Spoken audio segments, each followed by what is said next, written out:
யார் நீ? சாமியாருங்க. நான் உன்னை யாரான்னு கேட்டா சாமி யாருன்னு என்னைய கேக்குறிய? நான் சன்னியாசிங்க. முதல்ல சொன்னது அது சன்னியாசிங்களுக்கு பெரியவங்க வச்ச மாத்து பேர். சாமி யாருன்னு. ஏன் வச்சாங்க? சாமி யாருன்னு ஜனங்களுக்கு எல்லாம் எடுத்து சொல்றதுக்காக வேண்டி. அப்ப யாரு சாமி சொல்லு பாப்போம். சொல்லட்டுங்களா? சொல்லு. கிருஷ்ணர், முருகர், பரமசிவர். இதெல்லாம் எங்க அப்பா அம்மா சொல்லியிருக்காங்க. சாமி யாருன்னு தேடுற? ஆமாங்க. நீ ஒண்ணு தேட வேணாம்.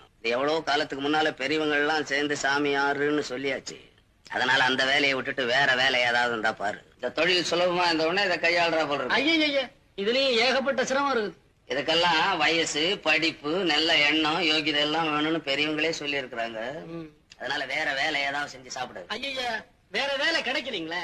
சாமி யாருன்னு தேடுற மாதிரியா வேலையை தேடி இருக்க. அதனாலதான் வேலை கிடைக்கல.